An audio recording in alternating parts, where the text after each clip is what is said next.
ভাই সংক্ষিপ্ত সময়ে আলোচনার বিষয় আশুরায়ে মুহররম বা মুহররম মাসের 10 তারিখ এ সম্পর্কে কোরআন এবং হাদিসের আলোকে এই অল্প সময়ে যে মাহফুজ ভাই কিছু বলার চেষ্টা করব ইনশাআল্লাহ। আমা তৌফিকি ইল্লা বিল্লাহ আলাইহি তাওয়াক্কালতু আলাইহি মুনীব। আশুরায়ে মুহররম আমরা সকলেই অবগত আছি এটা মুহররম মাস এবং আজকে মুহররম মাসের 5 দিন আমরা অতিবাহিত করেছি। আর 4টা দিন পরেই আশুরায়ে মুহররম বা মুহররম মাসের 10 তারিখ আমাদের কাছে আসবে। আমাদের কাছে আশুরায়ে মুহররম অবশ্যই পালনীয় একটা দিন, পালনীয় একটা ইসলামের রকম। এই আশুরায়ে মুহররম মুহাম্মদ সাল্লাল্লাহু আলাইহি সাল্লামের শুধু যুগে নয়, মুসা আলাইহিস সালামের যুগে, ঈসা আলাইহিস সালামের যুগে, এমনকি মুহাম্মদ সাল্লাল্লাহু আলাইহি সাল্লামের যুগে এবং কিয়ামত পর্যন্ত এই দিনটি আমাদের কাছে পালনীয় একটা দিন এবং এটি একটি গুরুত্বপূর্ণ মর্যাদাপূর্ণ দিন।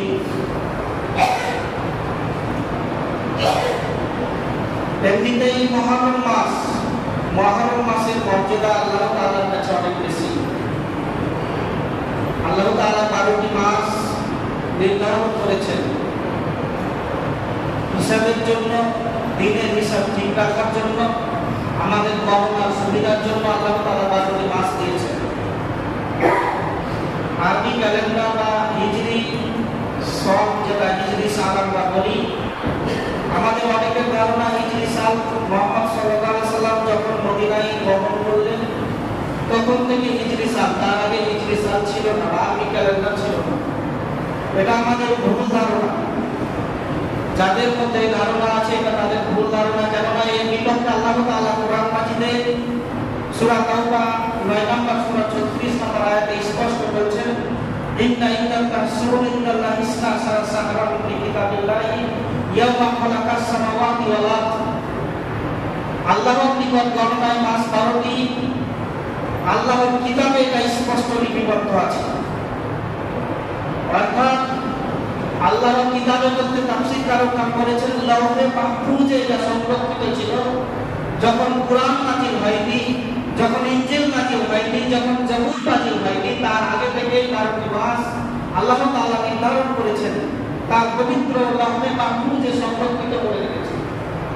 আল্লাহ তাআলা এটাই বলেছেন যে আল্লাহর নিকট গণনায় মাস হচ্ছে 12টি এবং এই 12টি মাস আল্লাহ তখন থেকে নির্ধারণ করেছেন ইয়াউমা খালাকাস সামাওয়াতি ওয়াল আরদ, যখন আল্লাহ তাআলা এই আকাশ এবং জমিন সৃষ্টি করেছেন সেদিন থেকে।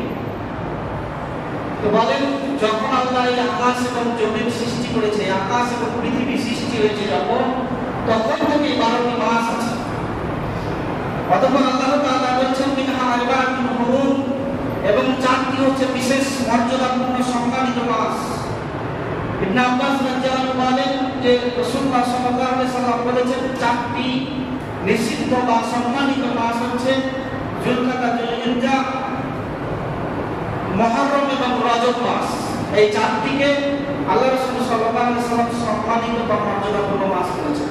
পরপর 3টি মাস যুলকাদা, যুলহিজ্জা এবং মুহররম। যুলকাদা 11তম মাস, যুলহিজ্জা 12তম মাস এবং মুহররম আরবি ক্যালেন্ডারের প্রথম মাস। পরপর এই 3টে মাস পবিত্র মাস, সম্মানিত। এবং রজব মাস, শাবান মাসের আগে যে মাস আছে সেই রজব মাসকে আল্লাহ তাআলা পবিত্র এবং সম্মানিত করেছেন। আর এটা এখন থেকে নয়, মুহাম্মদ সাল্লাল্লাহু আলাইহি সাল্লামের যুগে নয়, যখন থেকে দুনিয়ায় মানুষ এসেছে তখন থেকে এই মাসগুলোকে মানুষেরা সম্মান করে। সে মুসলিম হোক, সে অমুসলিম হোক, ইহুদি, খ্রিস্টান, বৌদ্ধ, মুশরিক, সবাই এই মাসগুলোকে সম্মান করত। আল্লাহ রাসূল সাল্লাল্লাহু আলাইহি সাল্লামের যুগেও মুশরিকরা বিশেষভাবে এই মুহররম মাসকে বিশেষ সম্মান দিত। তারা এই মুহররম মাসে যুদ্ধ বিগ্রহ থেকে বেঁচে থাকত। তাদের মধ্যে যদি একটা জাতির সাথে আরেকটা জাতির যুদ্ধ চলত, তো এই মাসে তারা যুদ্ধ বিরতি করত। তারা খুন খারাপি থেকে বেঁচে থাকত, অন্যায় কাজ থেকে নিজেকে বাঁচিয়ে রাখত। কেন? এই মাসকে সম্মান দেওয়ার জন্য। এই মুহররম মাস প্রত্যেক জাতির কাছে একটা একটা সম্মানিত মাস, যেমনটি আল্লাহ তাআলা বলেছেন। এই মুহররম মাসের গুরুত্ব এবং মর্যাদা অনেক আগে থেকেই আছে। এর গুরুত্ব এবং মর্যাদা আরো বেড়ে গেছে যখন আল্লাহ তাআলা মুসা আলাইহিস সালামকে ফিরাউনের হাত থেকে নাজাত দিলেন। আমরা জানি যে ফিরাউনের কাছে দাওয়াতের উদ্দেশ্যে আল্লাহ তাআলা মুসা আলাইহিস সালামকে প্রেরণ করেছিলেন। মুসা আলাইহিস সালাম যখন দাওয়াতে বের হলেন না, দাওয়াত যখন ব্যর্থ হলো, ফিরাউন তার দলবল নিয়ে মুসা আলাইহিস সালাম এবং তার সাহাবীদেরকে ধ্বংস করার উদ্দেশ্যে তাদের পিছু ধাওয়া করলো এবং মুসা আলাইহিস সালাম এবং তার সাহাবীরা পালাতে লাগলেন। এক পর্যায়ে তারা বাকারে কুলজুম সাগরের উপদ্বীপে পৌঁছালেন এবং সেখানে তারা বাঁচার কোনো পথ দেখতে পাননি। তখন আল্লাহর উপর ভরসা করেছিলেন। আল্লাহ তাআলা তাদের নাজাতের জন্য একটা পথ বের করেছিলেন। ওই জলভাগের মধ্য দিয়ে আল্লাহ তাআলা রাস্তা বের করে দিয়েছিলেন, বাঁচার জন্য পথ তৈরি করে দিয়েছিলেন। আমরা যে ঘটনা কোরআন মাজিদে স্পষ্ট দেখেছি। এই দিনটা ছিল মুহররম মাসের 10 তারিখ, যেটাকে আশুরায়ে মুহররম বলা হয়। হাদিসে বিভিন্ন জায়গায় এই কথাটা আশুরায়ে মুহররম, ইয়াম আশুরা এই শব্দটা এসেছে। এই আশুরায়ে মুহররমের দিন আল্লাহ তাআলা মুসা আলাইহিস সালামকে ফিরাউনের হাত থেকে রক্ষা করেছিলেন এবং ফিরাউন আর তার দলবলকে আল্লাহ তাআলা সেই দিন এই সাগরে ডুবিয়ে মেরেছিলেন। এই দিনটা ছিল 10ই মুহররম। এর শুকরিয়া আদায়ের উদ্দেশ্যে মুসা আলাইহিস সালাম সেই দিন সিয়াম পালন করেছিলেন, রোজা রেখেছিলেন। তিনি খুশিতে আল্লাহকে শুকরিয়া জানানোর জন্য তিনি সিয়াম রেখেছিলেন, তার সাহাবীরাও সিয়াম রেখেছিলেন। এই খুশিতে এর জন্য মুহাম্মদ সাল্লাল্লাহু আলাইহি ওয়াসাল্লাম সিয়াম রাখতেন। মুহাম্মদ সাল্লাল্লাহু আলাইহি ওয়াসাল্লাম যখন রমাদানের সিয়াম ফরজ হয়নি, তার আগে থেকেই তিনি এই সিয়াম রাখতেন। শুধু তিনি নয়, কুরাইশ বংশের যারা মুশরিক, যারা মূর্তি পূজা করত, তারাও এই 10ই মুহররম সিয়াম পালন করতেন। এই 10ই মুহররমকে তারা মর্যাদা দিতেন। সকল মানুষ সেই যুগে সিয়াম রাখতেন এবং সিয়াম রেখে এই দিন পালন করতেন। এটা হচ্ছে আশুরায়ে মুহররমের মূল দিক, মূল ঘটনা। কিন্তু আশুরায়ে মুহররম আমাদের মধ্যে যখন আসে তখন আমাদের একটা আলাদা চিন্তাধারা তৈরি হয়। আমরা অন্য কিছু একটা সামাজিকভাবে এটা দেখতে পাই, একটা অন্য ধর্ম আমাদের মধ্যে এটা বিরাজ করে। আশুরায়ে মুহররমকে কেন্দ্র করে আশুরায়ে মুহররম মানে আমরা মনে করি যে এই দিন তাজিয়ার মিছিল বের করতে হবে, ভুয়া কবর তৈরি করতে হবে, বিভিন্ন রকম কিছু করতে হবে, হোসেনের জন্য শোক প্রকাশ করতে হবে, হোসেন রাদিয়াল্লাহু শাহাদাতের উদ্দেশ্যে সামাজিকভাবে শোক পালন করতে হবে, রাষ্ট্রীয়ভাবে শোক পালন করতে হবে। এগুলো আমাদের ধারণা, কিন্তু এগুলো আশুরায়ে মুহররমের বিষয় নয়। আশুরায়ে মুহররম যেটা আসল বিষয় সেটা হচ্ছে নাজাতে মুসা আলাইহিস সালামকে নাজাত দিয়েছিলেন, এই জন্যই তিনি সিয়াম রেখেছেন। আমাদের সিয়াম রাখতে হবে, এটা হচ্ছে আশুরায়ে মুহররম। এর মধ্যে ইবনে আব্বাস রাদিয়াল্লাহু আনহু স্পষ্ট বর্ণনা করেছেন। তিনি বলেন আল্লাহ রাসূল সাল্লাল্লাহু আলাইহি সাল্লাম যখন মদিনায় এলেন, মদিনায় পা রাখলেন, সেই বছরে তিনি দেখলেন যে মুহররম মাসের 10 তারিখে ইহুদিরা সিয়াম রেখেছে। তখন তিনি জিজ্ঞাসা করলেন, কিসের দিন এটা তোমাদের কাছে যে তোমরা সিয়াম রেখেছো? তারা বললেন যে আমরা এই দিনটা আমাদের কাছে খুবই মর্যাদাপূর্ণ দিন, খুবই গুরুত্বপূর্ণ দিন।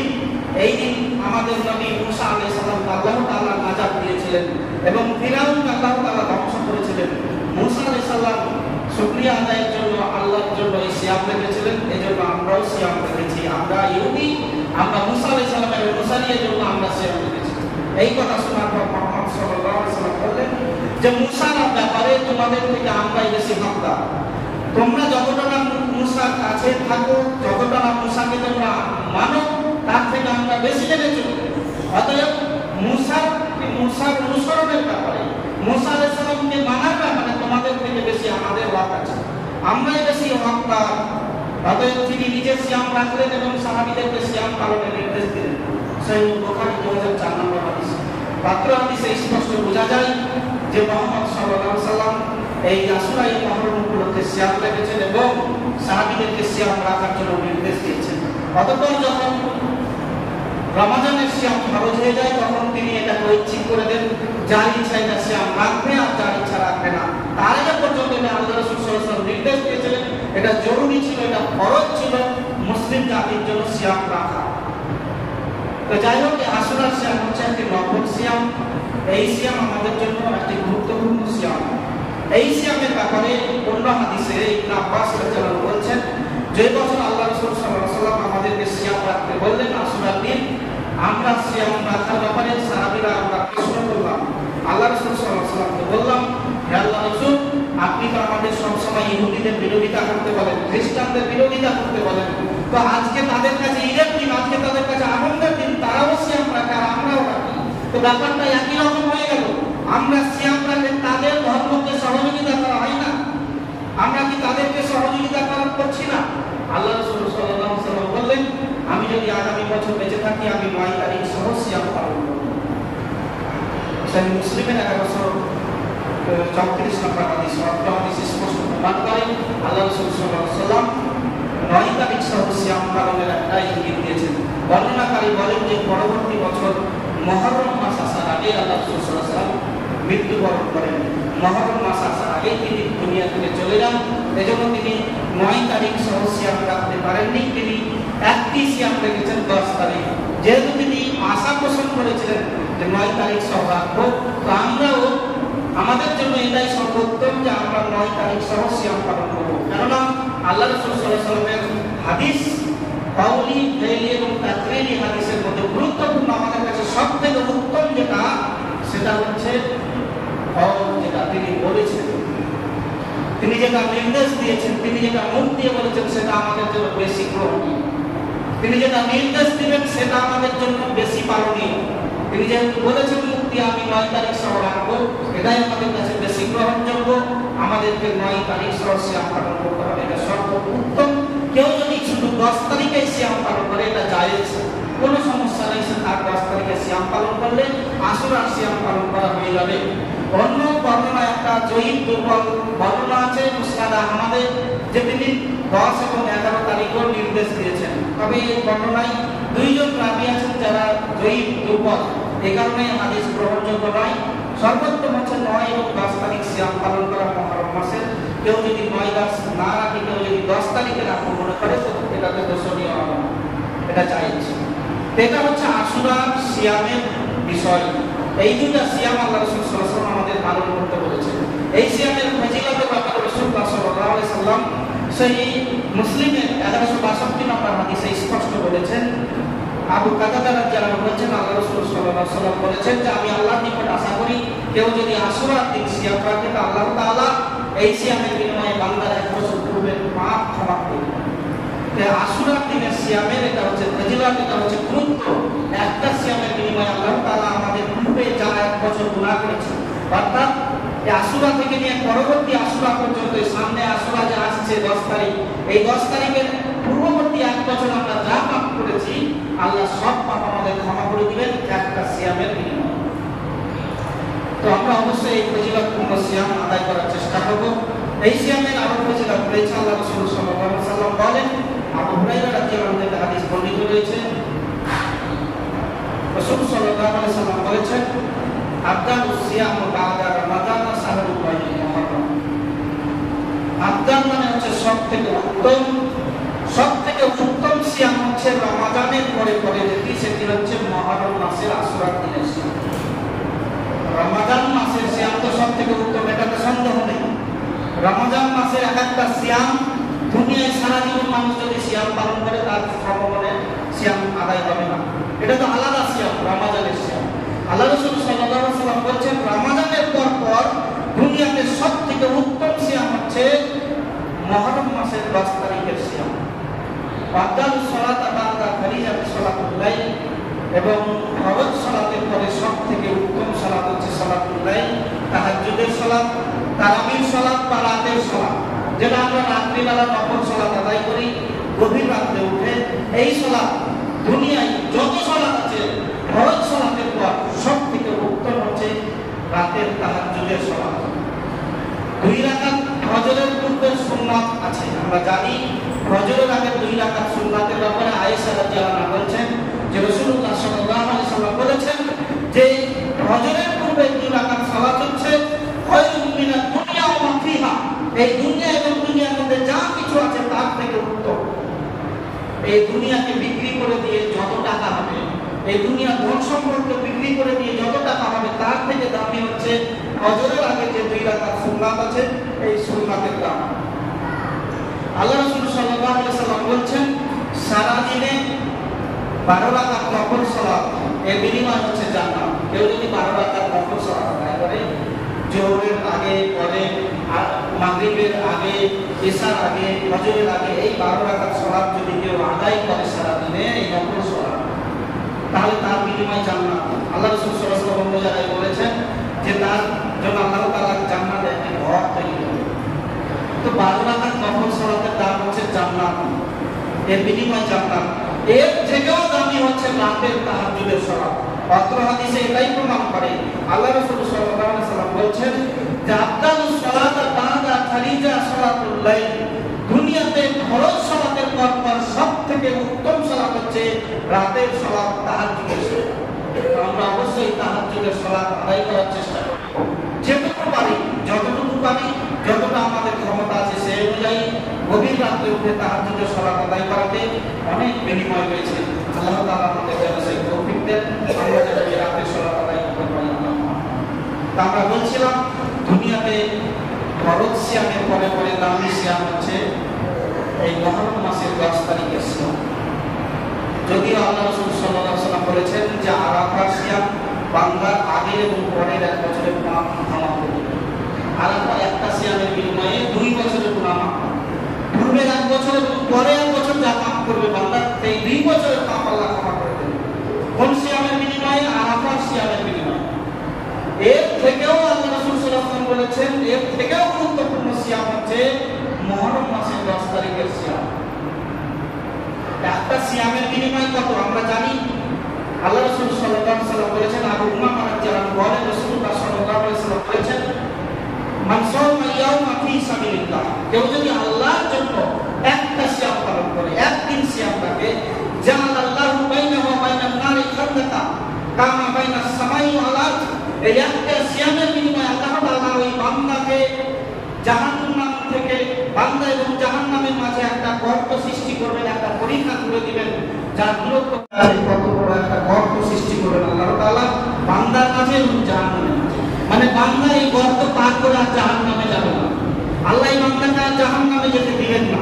তো একটা সিয়ামের বিনিময়ে আল্লাহ রাসূল সাল্লাল্লাহু আলাইহি ওয়াসাল্লাম হাদিসে বলেছেন, মান সাওমা ইয়ামা ফি সাবিলিল্লাহ, কেউ যদি আল্লাহর রাস্তায় একটা সিয়াম রাখে, আল্লাহ তাআলা এই বান্দার চেহারাকে জাহান্নামের আগুন থেকে 70 বছরের পথ তুলে দেবে। তো একটা সিয়ামের যদি এত দাম হয়, এই মুহররম মাসের 10 তারিখের সিয়ামের দাম আরো বেশি, আরো বেশি। আমরা এই আশুরাই মুহররমের সিয়াম পালন করব। আমরা পরিবার ভিত্তিক, সামাজিকভাবে, রাষ্ট্রীয়ভাবে, গ্রাম্যভাবে সকলে মিলে আমরা এই সিয়াম পালন করার চেষ্টা করব। কেননা রমজানের পরে পরে দামি সিয়াম হচ্ছে এই মুহররম মাসের 10 তারিখের সিয়াম। অবশ্যই আমরা এই সিয়াম রাখার চেষ্টা করব, পারিবারিকভাবে, ছেলে মেয়ে পরিবার সকলকে নিয়ে এই সিয়াম পালন করার চেষ্টা করব ইনশাআল্লাহ। আল্লাহ তাআলা আমাদের জন্য সেই তৌফিক দেন। আল্লাহুম্মা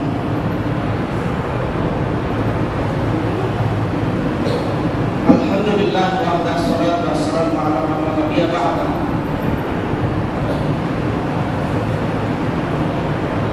মুহররম, আশুরাই মুহররম, আমরা আলোচনা করছিলাম আশুরার সিয়াম।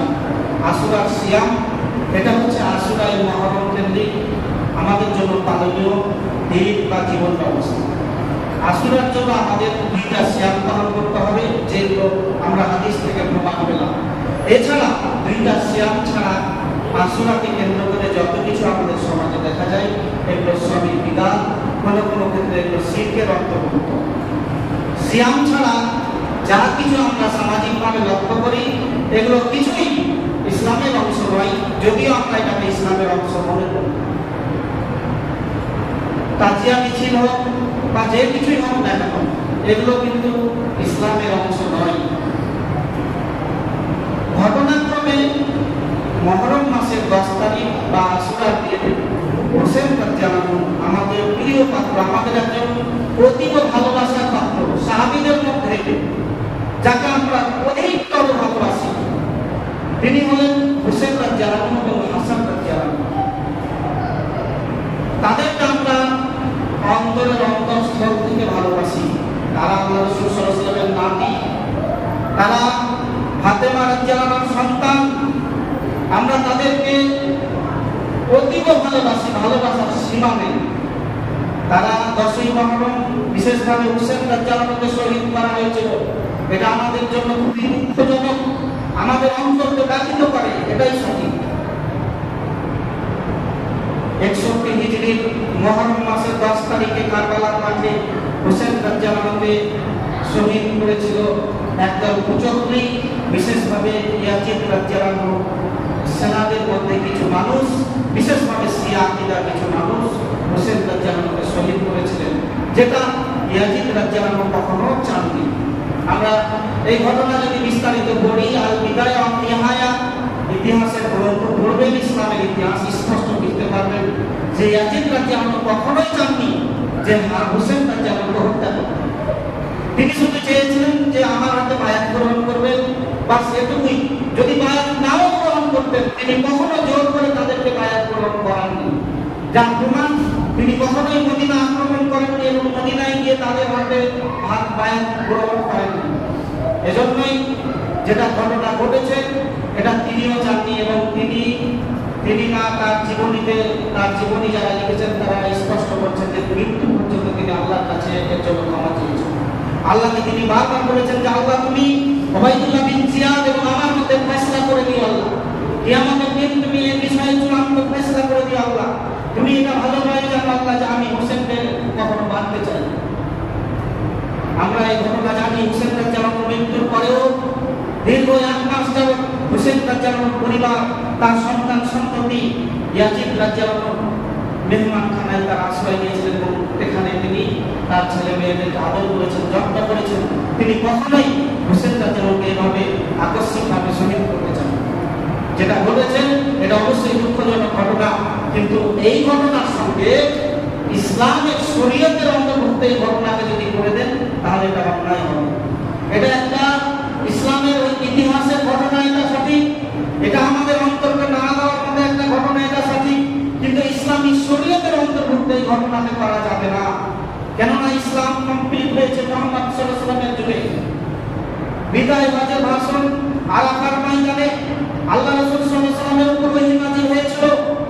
সূরা মাইদা 5 নম্বর সূরা 3 নম্বর আয়াতের অংশ বিশেষ আল্লাহ তাআলা বলেছেন, আল-ইয়াউমা আকমালতু লাকুম দীনাকুম, আজকে আমি তোমাদের দ্বীনকে সম্পূর্ণ পরিপূর্ণ করে দিলাম, আজকে তোমাদের দ্বীন ইসলামকে কমপ্লিট করে দিলাম। আল্লাহ তাআলা ওহী নাযিল করেছিলেন সর্বশেষ ওহী। তাফসীরকাররা বলেছেন এটাই ওহী শেষ, এরপর আর কোনো ওহী আসেনি মুহাম্মদ সাল্লাল্লাহু আলাইহি ওয়াসাল্লাম। এটাই কোরআনের শেষ আয়াত নাযিল হয়েছে। আল্লাহ তাআলা স্পষ্টভাবে বলেছেন যে আজকে আমি তোমাদের দ্বীনকে কমপ্লিট করে দিলাম। আতমামতু লাকুম আলাইকুম নি'মাতি, আল্লাহ তাআলা বলেছেন যে আমি তোমাদের জন্য নিয়ামত যত ছিল সবকে সম্পূর্ণ করে দিলাম। যা কিছু নিয়ামত ছিল সব তোমাদের উপর আমি উজাড় করে দিলাম, এবং ওয়ারাদিতু লাকুম ইসলাম দীনান, এবং ইসলামকে দ্বীন হিসেবে আমি ইসলামের উপর আমি সন্তুষ্ট হয়ে গেলাম। আল্লাহ তাআলা এই আয়াত নাযিল করে স্পষ্ট ভাষায় জানিয়ে দিলেন যে আজকে দ্বীন কমপ্লিট। যে দ্বীন কমপ্লিট হয়েছে মুহাম্মদ সাল্লাল্লাহু আলাইহি ওয়াসাল্লামের উপর, সেই দ্বীনের মধ্যে মুহাম্মদ সাল্লাল্লাহু আলাইহি ওয়াসাল্লামের মৃত্যু প্রায় 50 বছর পর কি করে এই ঘটনা ইসলামের অন্তর্ভুক্ত হতে পারে শরীয়তের অন্তর্ভুক্ত? এটা কখনোই নয়। আমরা যারা সিয়াম পালন করি তারা ভালোভাবে মনে রাখবেন, সিয়াম যদি আপনার নিয়তে ত্রুটি থাকে, কেউ যদি এই নিয়তে সিয়াম রাখেন যেই দিন হোসেন রাদিয়াল্লাহু আনহু শহীদ হয়েছেন, এজন্য শোক প্রকাশের জন্য আমি সিয়াম রাখছি, আপনার এই সিয়ামের জন্য আপনি পাপী হবেন, আপনার পাপ হবে, এটা চূড়ান্ত কথা। আপনার নিয়ত যদি হয় যে হোসেন রাদিয়াল্লাহু আনহুর জন্য আপনি সিয়াম রাখছেন, তাহলে আপনার এটা বিদআত হবে, এটা পাপ হবে। আপনার কি নিয়তে সিয়াম রাখতে হবে? এই সিয়াম রাখতে হবে এই নিয়তে যে মুহাম্মদ সাল্লাল্লাহু আলাইহি ওয়াসাল্লাম এই দিন সিয়াম রাখতেন। কেন রাখতেন? মুসা আলাইহিস সালাম রেখেছিলেন, এই জন্যই রাখতেন। এই নিয়তে সিয়াম রাখতে হবে। আর আমাদের নিয়তে যদি হয় হোসেন রাদিয়াল্লাহু আনহু, তাহলে আমাদের এই সিয়াম রাখাটা পাপের কারণ হবে। যাই হোক, শোক প্রকাশ, শোক পালন করা, এই আশুরায়ে মুহররমের দিন বিশেষভাবে আমাদের ভারত উপমহাদেশে তাজিয়া তাজিয়া মিছিল বের হয়, যেটাকে আমরা শোক যাত্রা বলি, শোকের দিন বলে ঘোষণা করেছি। যদিও শোক পালন করা ইসলামে 3 দিনের বেশি হারাম, নিষেধ। কোন মানুষ দুনিয়াতে 3 দিনের বেশি শোক পালন করতে পারে না, ব্যতিক্রম স্ত্রী যদি তার স্বামী মারা যায়। কোন স্ত্রীর যদি স্বামী মারা যায় তাহলে সে 4 মাস 10 দিন পর্যন্ত শোক পালন যায়। ওই স্ত্রী 4 মাস 11 দিন শোক পালন করতে পারবে না। অনুরূপভাবে আমাদের পিতামাতা যদি মারা যায়, আমাদের ভাই মারা যায়, আত্মীয় স্বজন মারা যায়, আমাদের যতই প্রিয় পাত্র মারা যায় না কেন, 3 দিনের বেশি আমাদের জন্য শোক পালন করা যায় নয়, এটা হারাম। এবার বলেন, হোসেন রাদিয়াল্লাহু আনহু মারা গেছেন প্রায় 1400 বছর আগে, আজ থেকে 1400 বছর হয়ে গেল। আর আজকে 10ই মুহররম আমরা তাজিয়া মিছিল বের করব, হোসেন রাদিয়াল্লাহু আনহুর শোক যাত্রা বের করব। এটা ইসলাম অনুমোদন দিয়েছে? কখনোই দেননি। কেন? হোসেন রাদিয়াল্লাহু আনহুকে আমরা যতটা ভালোবাসি তার থেকে কোটি কোটি কোটি গুণে ভালোবাসি মুহাম্মদ সাল্লাল্লাহু আলাইহি ওয়াসাল্লাম। কি বলেন, এই কথায় সন্দেহ আছে? হোসেন রাদিয়াল্লাহু আনহু থেকে আমরা মুহাম্মদ সাল্লাল্লাহু আলাইহি ওয়াসাল্লামকে বেশি ভালোবাসি না? অবশ্যই আমরা মুহাম্মদ সাল্লাল্লাহু আলাইহি ওয়াসাল্লামকে দুনিয়াতে সবার থেকে বেশি ভালোবাসি, নিজের থেকেও বেশি ভালোবাসি, নিজের স্ত্রীর থেকেও ভালোবাসি, নিজের সন্তান সন্ততির থেকেও ভালোবাসি। এই আকাশের নিচে, এই জমিনের উপরে একমাত্র আল্লাহ ছাড়া দ্বিতীয় যাকে ভালোবাসি তিনি হলেন মুহাম্মদ সাল্লাল্লাহু আলাইহি ওয়াসাল্লাম। তার মৃত্যুতে তো এরকম শোক যাত্রা কোনোদিন বের হয়নি, এখন তো তার শোক যাত্রা বের হয় না। অথচ হোসেন রাদিয়াল্লাহু আনহুর মৃত্যুতে শোক যাত্রা বের করতে হবে, এটা কোথায় পেলেন? বলেন, 361 হিজরি 352 হিজরির আগে হোসেন রাদিয়াল্লাহু আনহু নামে শোক যাত্রা মুসলিমরা পালন করেছে, এর প্রমাণ আছে? কোথাও নেই। হোসেন রাদিয়াল্লাহু আনহু মারা গেছেন 61 হিজরিতে। প্রথম মুহররমের 10 তারিখে তাজিয়া মিছিল বের হয়েছিল, যেটা ইরাকের বাগদাদ শহরে। কুফাবাসীরা এই বাগদাদের এই বাগদাদের নেতা মুইজুদ্দৌলা, শিয়াদের একজন কট্টরবাদী নেতা, তিনি ঘোষণা দিলেন 10ই মুহররম 352 হিজরির 10ই মুহররম ঘোষণা দিলেন, বাগদাদের আনাচে কানাচে ঘোষণা জারি করে দিলেন যে 10ই মুহররম যেটা আমাদের সামনে আসছে এটা শোকের দিন, গোটা বাগদাদবাসীকে এই শোক পালন করতে হবে, জরুরি করে দিলেন, একেবারে খরচ করে দিলেন শোক পালন করা। এজন্যই যত বাগদাদের মানুষ ছিল, এমনকি নারী শিশু সকলকে এই দিন শোক পালনে বাধ্য করা হয়েছিল। নারীদেরকে, তাদের শিশুদেরকে দুধ পান করা থেকে বিরত রাখা হয়েছিল, যাতে শোক পালন করে বাচ্চাকেও যাতে কষ্ট দেওয়া হয় শোকের দিন, এইভাবে কষ্ট দিয়ে শোক পালন করা হয়েছিল। এবং এই শোক পালনের বিরোধিতা করেছিল যারা সুন্নি মুসলিম, তারা বিরোধিতা করেছিলেন। এবং 353 হিজরিতে শিয়া এবং সুন্নির ব্যাপক রক্তক্ষয়ী যুদ্ধ হয়, এবং এই রক্তক্ষয়ী যুদ্ধের ফলস্বরূপ 362 হিজরিতে বাগদাদের বুকে প্রায় 3 লক্ষ সুন্নি মুসলমানকে জবাই করা হয়েছিল। 3 লক্ষ সুন্নি মুসলিমের রক্তপাত ঘটানো হয়েছিল এই মুহররম দিনে। বলেন, এগুলো ইসলাম? কোথায় পেল শোক যাত্রা? যেই শোক আল্লাহ তাআলা হারাম করেছেন, যেই শোক পালন করা মুহাম্মদ সাল্লাল্লাহু আলাইহি ওয়াসাল্লাম হারাম করেছেন, 300 বছর পর, 300 প্রায় 341 বছর পর এই শোকের যাত্রা কি করে জায়েজ হতে পারে? যেটা আল্লাহ তাআলা হারাম করেছেন, আল্লাহ রাসূল সাল্লাল্লাহু আলাইহি ওয়াসাল্লাম হারাম করেছেন, অবশ্যই শোক পালন করা হারাম। সে তাজিয়া মিছিল শোকের নামে হোক আর আনন্দের নামে হোক, দুটোই হারাম। এই তাজিয়া মিছিলের ব্যাপারে যা কিছু আমরা দেখি, এই তাজিয়ার মধ্যে যা কিছু হয়, এগুলো সবকিছুই বিদআত এবং শিরকের অন্তর্ভুক্ত, এগুলো ইসলামের অন্তর্ভুক্ত নয়। এজন্য মুসলিম সমাজ আপনারা একটু পড়াশোনা করুন, কোরআন হাদিস নিয়ে একটু যাচাই বাছাই করুন। যেটাকে আমরা ইসলাম মনে করি সেটা ইসলাম নয়। এই মুহররম আমরা অমুসলিমরা পর্যন্ত মনে করে যে ইসলামের এটা একটা ঈদের দিন, অমুসলিমরা মনে করে এটা আনন্দের দিন, সরকারিভাবে ছুটি ঘোষণা করা হয়, অথচ এটা ইসলামের কোনো বিষয় নয়। কেবলমাত্র 10ই মুহররম সিয়াম আছে, সিয়াম পালন করার জন্য স্কুল আদালতে ছুটি দেওয়ার প্রয়োজন নেই, কোনো কিছুর প্রয়োজন নেই। রমজান মাসে তো আমরা স্কুল আদালত ছুটি দিই না, তো এই সিয়াম তো রমজানের সিয়ামের থেকে দামি নয়, তো কি প্রয়োজন পড়েছে? তার দলবিকে এইভাবে এই মুহররম পালন করা এটা ইসলামের রীতিনীতি নয়। বরং এই তাজিয়া মিছিল বা এই মুহররমের মিছিল যা কিছু আমরা দেখতে পাই, এটা ইসলামিক কালচার, এটা বিজাতীয়দের সংস্কৃতি, এটা মুসলিমদের সংস্কৃতি, এটা ইহুদি খ্রিস্টানদের সংস্কৃতি, এটা মুসলিমদের সংস্কৃতি নয়। এটা থেকে আমাদের যে কোনো বেঁচে থাকতে হবে মুসলিম সমাজ। একটু বোঝার চেষ্টা করেন। এই মহরমকে কেন্দ্র করে যত কিছু দেখছেন এগুলো সবই বিদাতের অন্তর্ভুক্ত। আল্লাহ রাসূল সাল্লাল্লাহু আলাইহি ওয়াসাল্লাম স্পষ্ট করেছেন, কেউ যদি এই দিনের মধ্যে নতুন কিছু উদ্ভাবন করে সেটা হচ্ছে বিদাত, এবং বিদাতের পরিণাম হচ্ছে ভ্রষ্ট জাহান্নাম। অবশ্যই আমাদের এই কথা থেকে বেঁচে থাকতে হবে, নচেত আমাদের পরিণাম ভয়াবহ হবে। বিশেষভাবে এই আশুরাই মহরম এটা একটা নবাবিষ্কৃত নতুন একটা পদ্ধতি, এটা ইসলামের রীতির সঙ্গে কোনো মিল নেই, এজন্য এটা আমাদের বাদ দিতে হবে। কারণ আল্লাহ রাসূল সাল্লাল্লাহু আলাইহি ওয়াসাল্লাম স্পষ্ট বলেছেন, মান তাসাব্বাহা বিকওমিন ফাহুয়া মিনহুম। কেউ যদি কোনো জাতির সাদৃশ্য অবলম্বন করে তাহলে সে তাদের মানে তাদের অন্তর্ভুক্ত হয়ে যাবে। সহিহ বুখারী 4000, সহিহ আবু দাউদ, সুনান আবু দাউদ 4000 নম্বর হাদিস, অর্থ হাদিসে স্পষ্ট বোঝা যায়, আমরা যদি কারো অন্য কোনো জাতির মধ্যে চলাফেরা করি, অন্য কোনো রীতিনীতিকে গ্রহণ করি, আমরা তাদের দলে অন্তর্ভুক্ত হয়ে যাব। মর্মে আল্লাহ রাসূল সাল্লাল্লাহু আলাইহি ওয়াসাল্লাম বলেছেন, আল্লাহ রাসূল সাল্লাল্লাহু আলাইহি ওয়াসাল্লাম বলেছেন, মান আমিলা আমালান লাইসা আলাইহি আমরুনা ফাহুয়া রাদ্দ। কেউ যদি কোনো আমল করে আর সেই আমল এর মধ্যে যদি আমার নির্দেশ না থাকে, আল্লাহ রাসূল সাল্লাল্লাহু আলাইহি ওয়াসাল্লাম বলেছেন, দুনিয়াতে কেউ যদি শরীয়তের মধ্যে এরকম কোনো কাজ করে যে কাজের ব্যাপারে আমার নির্দেশ নেই, ফাহুয়া রাদ্দ, সেটা রিজেক্টেড হয়ে যাবে, সেটা বাতিল হয়ে যাবে। আল্লাহ রাসূল সাল্লাল্লাহু আলাইহি ওয়াসাল্লাম স্পষ্ট কথা, যেই কাজ আল্লাহ রাসূল সাল্লাল্লাহু আলাইহি ওয়াসাল্লাম করেননি, বলেন আল্লাহ রাসূল সাল্লাল্লাহু আলাইহি ওয়াসাল্লাম এই ইসলাম দিয়েছেন, যে তার কাছে আমরা স্পষ্ট ইসলাম পেয়েছি, তিনি তার জীবনীতে কোনোদিন তাজিয়া মিছিল বের করেছেন? বলেন সাহাবায়ে কেরাম, আল্লাহ রাসূল সাল্লাল্লাহু আলাইহি ওয়াসাল্লাম মৃত্যুর পরে পরে যারা আমাদের জন্য অনুসরণীয় ব্যক্তি সাহাবীরা, তারা কি কখনো এই তাজিয়া মিছিল বের করেছেন? তারা কি এরকম ভাবে ভুয়ো খবর তৈরি করে তার জিয়ারত করেছেন? এগুলো সবকিছুই নবাবিষ্কৃত, এগুলো ইসলামের নামে বাড়তি কিছু, এগুলো বিদাতের অন্তর্ভুক্ত, এগুলো আমাদের বর্জন করতে হবে, নচেত আমাদের পরিণাম ভয়াবহ হবে। কিয়ামতের দিন আমরা কঠিন শাস্তির সম্মুখীন হব। এজন্যই আমরা এগুলো থেকে যে কোনো বেঁচে থাকার চেষ্টা করব। যত রকম বিদাতি এইসব কর্মকাণ্ড আছে এগুলো থেকে বেঁচে থাকবো। বিশেষভাবে মহরমকে কেন্দ্র করে, তাজিয়া মিছিলকে কেন্দ্র করে এই সব কিছুর ব্যাপারে কোনো রকম সাহায্য সহযোগিতা করা যাবে না। এগুলোতে 1 টাকার চাঁদা দেওয়া যাবে না। দুর্গা পূজায় চাঁদা দিলে যা পাপ হবে, তাজিয়ার জন্য চাঁদা দিলে সেই পাপ হবে। আপনি যদি আমার কথা উল্টো করে দেন, আমার কিছু করার নেই, এটাই স্বাভাবিক, এটাই স্পষ্ট কথা।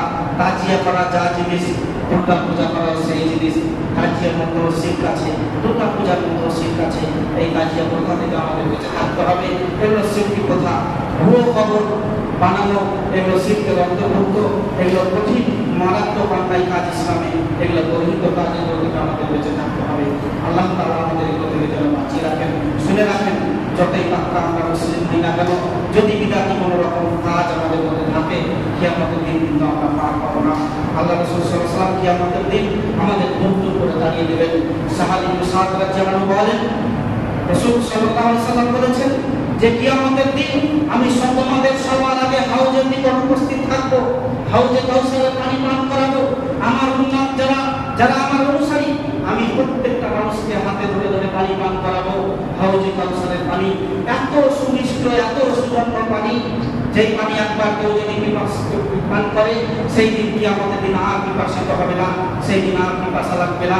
এই পানি আমি মানুষকে পান করাতে থাকবো, মানুষ এই পানি পান করবে, আমি দলে দলে মানুষ আসবে, পানি পান করাবো। অতঃপর একদল মানুষ আমার নিকট পানি পান করতে আসবে, আমি দূর তাদেরকে দেখে চিনতে পারবো, আমাকে তারাও দেখে চিনতে পারবে। আমি তাদেরকে দূর থেকে দেখে চিনবো, মানে তাদেরকে দেখে কিভাবে চিনবেন? কেননা কিয়ামতের দিন এই যে সব সেজদা দিয়েছি, এই সাজদার অঙ্গগুলো জল করতে জ্বলবে, যেগুলো তো উজু করেছে উজুর অঙ্গগুলো জ্বলবে। এজন্য আল্লাহ রাসূল সাল্লাল্লাহু আলাইহি ওয়াসাল্লাম সেই দিন আমাদের চিনতে পারবেন। তখন আমার মাঝে এবং তোমাদের মাঝে আর সৃষ্টি করা হবে। আল্লাহ রাসূল সাল্লাল্লাহু আলাইহি ওয়াসাল্লাম বলেছেন, আমার মাঝে এবং যে মানুষগুলো আসবে তাদের মধ্যে বাধা সৃষ্টি করা হবে। আমি সাত ফেরেশতাদেরকে বলবো, আরে ফেরেশতারা এদেরকে আসতে দাও, এরা আমারই লোক, এরা আমারই উম্মত, তাদেরকে বাধা দিও না, তাদেরকে আমার কাছে আসতে দাও। ফেরেশতারা তখন বলবেন, হে মুহাম্মদ সাল্লাল্লাহু আলাইহি ওয়াসাল্লাম, আপনি জানেন না আপনার দুনিয়া থেকে বিদায় নেওয়ার পর এই মানুষেরা দিনের মধ্যে নতুন নতুন আবিষ্কার করেছে, দিনের মধ্যে নতুন নতুন অনেক কিছু উদ্ভাবন করেছে।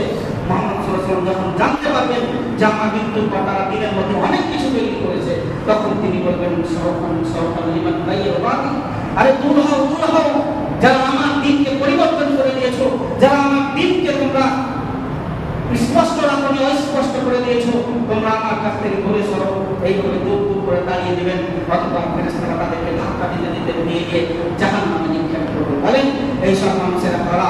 এই সব মানুষেরা হচ্ছে সেই মানুষেরা যারা দুনিয়াতে দিন থাকার পরেও নতুন নতুন কিছু আবিষ্কার করেছে। আশুরাই মুহররম সিয়াম ছিল, সিয়ামে আমাদের মন ধরেনি, আমরা তাজিয়া মিছিল করেছি, রাস্তা বন্ধ করে তাজিয়া মিছিল করতে গেছি। এগুলো হচ্ছে ইসলামের নতুন আবিষ্কার। যারা এগুলো করছে আল্লাহ রাসূল সাল্লাল্লাহু আলাইহি ওয়াসাল্লাম কিয়ামতের দিন তাদেরকে ছেড়ে দিবেন না, তাদেরকে দাঁড়িয়ে দিবেন অপমান করে, তারা সেদিন জাহান্নামীদের অন্তর্ভুক্ত হবে। সহিহ মুসলিমের স্পষ্ট হাদিস। আল্লাহ রাসূল সাল্লাল্লাহু আলাইহি ওয়াসাল্লামের শেষ হাদিস বলে আমি জুমার খুতবায় কি করব। হাদিস আল-আসানি রাদিয়াল্লাহু আনহু রাসূল সাল্লাল্লাহু আলাইহি ওয়াসাল্লাম বলেছেন, মান দা'a বিদাওয়া জাহিলিয়া ফাহুয়া মিন তুসা জাহান্নাম ওয়া ইন সামা ওয়া সাল্লা জাহান্নাম মুসলিম। হাদিস আল-আসানি রাদিয়াল্লাহু আনহু রাসূল সাল্লাল্লাহু আলাইহি ওয়াসাল্লাম বলেছেন, কোন ব্যক্তি যদি জাহিলিয়াতের দিকে মানুষকে দাওয়াত দেয়, জাহিলিয়াতি কর্মকাণ্ডের দিকে মানে ইসলাম ছাড়া অন্য কিছুর দিকে যদি মানুষকে ডাকে, তাহলে ফাহুয়া তুসা মিন জাহান্নাম, সে জাহান্নামীদের অন্তর্ভুক্ত হবে। ওয়া ইন সামা, আপনি বলবেন আমি কেন জাহান্নামে যাব? আমি তো নামাজ পড়ি 5 ওয়াক্ত, আমি তো মুসলিম। আল্লাহ রাসূল সাল্লাল্লাহু আলাইহি ওয়াসাল্লাম আপনাকেই বলছেন, এটা আপনাকেই বলছেন, সে জাহান্নামীদের অন্তর্ভুক্ত হবে। ওয়া ইন সামা, যদি সে সিয়াম পালনকারী হয়, ওয়া ইন সাল্লা, যদি সালাত আদায়কারী হয়, 5 ওয়াক্তের পাক্কা নামাজি হয়, ওয়াদা আল্লাহু মুসলিম, আর যদি সে দাবি করে যে আমি একজন পাক্কা মুসলিম, তারপরেও জাহান্নামে যাবে। সাবধান, আমরা কখনোই এরকম অনিসলামিক কালচারে এইসব বাদ্যযন্ত্র ঢোল তবলা বাজারে অনুষ্ঠানে কখনোই শরীক হব না। আল্লাহ তাআলা আমাদের হেদায়েত দান করুন, আল্লাহ তাআলা আমাদের সঠিক বুঝ দান করুন। আল্লাহুম্মা আমিন। ওয়া আখিরু দাওয়ানা আলহামদুলিল্লাহি রাব্বিল আলামিন।